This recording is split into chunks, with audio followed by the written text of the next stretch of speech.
Hello नमस्कार. तर स्वागत आहे तुमचं माझ्या एका नवीन व्हिडिओमध्ये. तर आज आता आम्ही कुठं आले, तर आता आम्ही आहे शेतामध्ये, कारण थोड्या भाज्या वगैरे आणायच्या होत्या. तर मी दिडक्याच्या शेंगा करते, मुलांना पण तेवढं फ्रेश मोकळं वातावरणात. त्यामुळं आज सुट्टी असल्यामुळे त्यांना आम्ही इकडे घेऊन आले. भाजी पण न्यायची, पोरांना पण फिरवून आणायचं. तर आपल्या शेतातली ताजी ताजी भाजी, दिडक्याच्या शेंगा आहेत, हिरव्या मिरच्या आहेत, टोमॅटो आहेत. तर आता आम्ही सगळं काढून नेणार आहे. तर चला व्हिडिओ शेवटपर्यंत नक्की बघा. तर इन्स्टंट डोसा याची रेसिपी आज मी तुमच्याबरोबर शेअर करणार आहे, त्यामुळे व्हिडिओ शेवटपर्यंत नक्की बघा. तर चला आम्ही काय काय करतोय बघा. इथं बघा, यांनी फुलं टोमॅटो वगैरे काय काय घेतलेले आहेत पिशवीत. तर आता दिडक्याच्या शेंगा काढून झालेल्या आहेत. तर आता थोडी फुलं, मिरच्या, टोमॅटो वगैरे घेणार आणि मग जाणार. तर चला व्हिडिओ शेवटपर्यंत नक्की बघा. काय घाले ग कपडे? काय करायल्यास? उठ घाणेरडे. चला आता काय असेल ते थोडीफार आता भाजी घेतली आहे मी. आता चाललोय भाजी घ्यायला मंडईत. इथं थोडे मिरच्या वगैरे फुलं वगैरे थोडी थोडी घेतलेत. तर अंधार पडालाय, तर आम्ही चाललो. तर चला ब्लॉग कंटिन्यू बघा. चला हा, तिथनंच रणू पाठीमागं बस.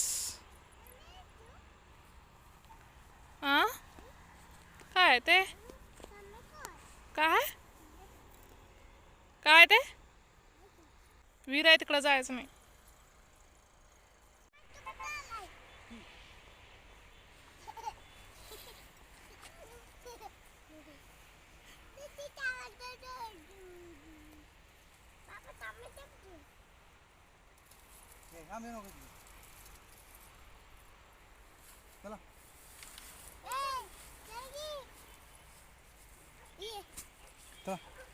चल की गा, बसणार तू?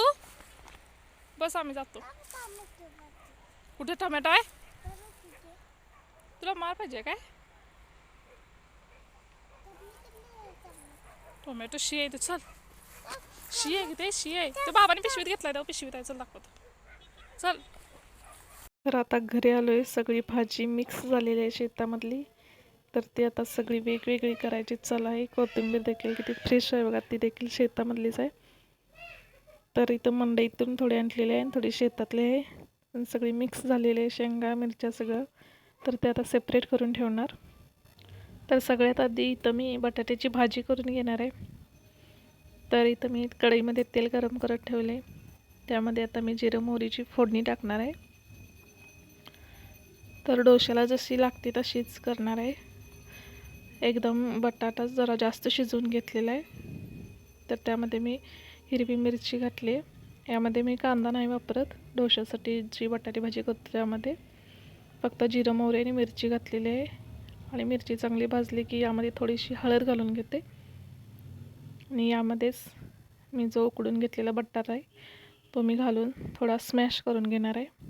आपल्या डोश्यासाठी जसा बाहेर आपल्याला मिळतो तसा. असं एवढी सुकी भाजी आवडत नाही घरी, त्यामुळे मी थोडा स्मॅश करून घेणार आहे. आणि यामध्ये फक्त आता कोथिंबीर घालून घेणार आहे. तर भाजी 2 मिनटात अशी रेडी झालेली आहे बघा. जसं डोश्याला आपल्याला मसाला डोसाला वगैरे मिळते तशी मी बिना कांद्याची भाजी करते. तर इथं चवीनुसार मीठ घातले. आणि आता यामध्ये मी भरपूर अशी कोथिंबीर घालणार आहे. कोथिंबीर थोडी जास्त वापरायची. तर 2 मिनटात आपली बटाट्याची भाजी तयार झालेली आहे. आणि इन्स्टंट डोसा पीठ मी आणलेलं आहे, त्याचे डोसे करून दाखवणार आहे. कधी मी आणत नाही, तर पहिल्यांदा मी आणले. तर बघूया आज कसे होतात डोसे. तर झाकण ठेवून आता याला फक्त 2 मिनटं वाफ देऊन घेणार आहे. तर इथं आता आपली बटाट्याची भाजी तयार झालेली आहे. तर इथं मी इन्स्टंट पीठ आणलेलं आहे. यामध्ये इडली, डोसा, उत्तप्पा वगैरे सगळं होतं. तर हे मी पहिल्यांदा आणले, तर बघूया कसं होतंय. तर चला तुमच्यासमोरच मी याची सगळी रेसिपी सांगते. हे तयार असते, यामध्ये काहीही घालायला लागत नाही, फक्त मीठ घातले मी थोडं. तर हे आता मी एका पातेल्यामध्ये काढून घेणार आहे. तर इथे बघू शकताय पिठाची कन्सिस्टन्सी आपण जसं घरामध्ये करतो तसंच एकदम पांढरं शुभ्र असं पीठ आहे. थोडं मी फ्रीजरला ठेवलेलं त्यामुळे ते थोडं घट्ट झाले. तर मी रूम टेम्परेचरवर ठेवणार आहे थोडा वेळ, नंतरच करून घेणार आहे. तर यामध्ये आम्ही चौघांनी डोसे खाल्लेले आहेत, भरपूर डोसे झालेले आहेत. 20 ते 25 डोसे सहज होतात यामध्ये. त्यांच्या घरी 3 ते 4 लोकांसाठी हवं असेल त्यांनी आणू शकताय, खूप छान होतात. इडल्या मी नाही केल्या, इडल्या एवढ्या जास्त होणार नाहीत, पण डोसे भरपूर होतात. तर यामध्ये मी थोडंसं पाणी घातले, थोडंसं घट्ट होतं म्हणून. जशी मला कन्सिस्टन्सी हवी होती तशी मी करून घेतलेली आहे, कारण थोडंसं पीठ घट्ट होतं. तर बघू शकता एकदम पांढरं शुभ्र असं पीठ आहे. तर यामध्ये मी आता फक्त थोडंसं चवीनुसार मीठ घालणार आहे. यामध्ये मीठ नसतं त्यामुळे यामध्ये मीठ थोडं घालायला लागतं. चवीनुसार मीठ घालून घेतलेलं आहे. आता हे फक्त चांगलं मिक्स करायचं आणि डोसे तयार करायचे. तर इथे बघू शकता मला जशी कन्सिस्टन्सी हवी तशी मी करून घेतलेली आहे.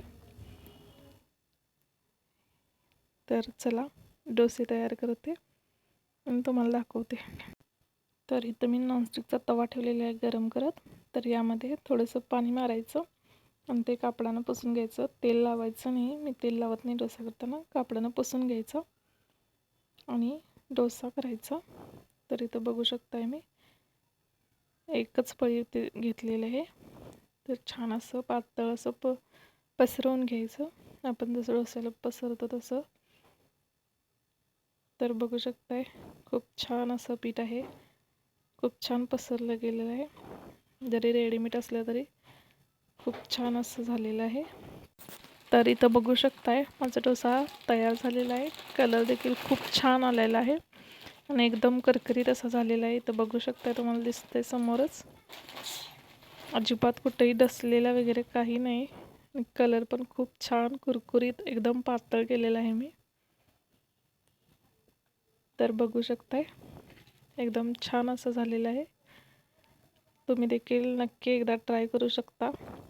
जर आपल्याला गडबड वगैरे असेल तर अशा पद्धतीनं रेडीमेड आणून आपण करू शकतो. तर त्याच पद्धतीने मी तर दुसरा देखील डोसा करून घेते. तर आजचा व्हिडिओ तुम्हाला कसा वाटला ते मला कमेंट करून नक्की सांगा. आणि माझ्या चॅनलवर नवीन असाल तर प्लीज माझ्या चॅनलला सबस्क्राईब करा.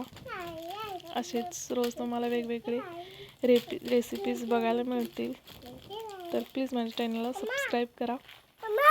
आता याच पद्धतीने मी दुसरा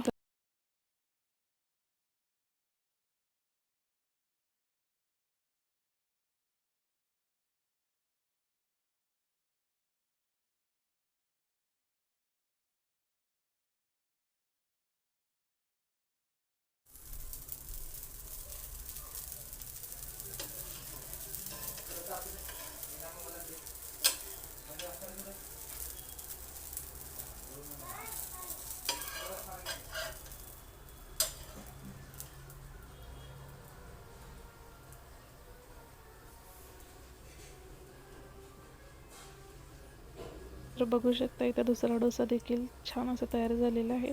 तर इथंच मी माझ्या व्हिडिओचा एंड करते. माझा व्हिडिओ कसा वाटला ते मला कमेंट करून नक्की सांगा. चला, थँक्यू, बाय.